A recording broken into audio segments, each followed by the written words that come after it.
Kunabantu abake baba izitha zethu sakhela kubo, noma sebezisola bekhombisa ukukholisa sababiza ngezinyoka, sakhohlwa ukuthi nathi ukungabakholeli kusenza abantu abanezinhliziyo ezimbi ezingakholeli.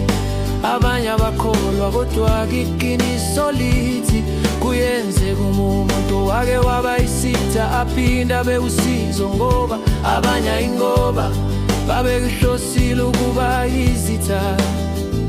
Yingoba kwakunezimo ezazaphusha ukuze thina sazi ukuthi emhlabeni kunohlo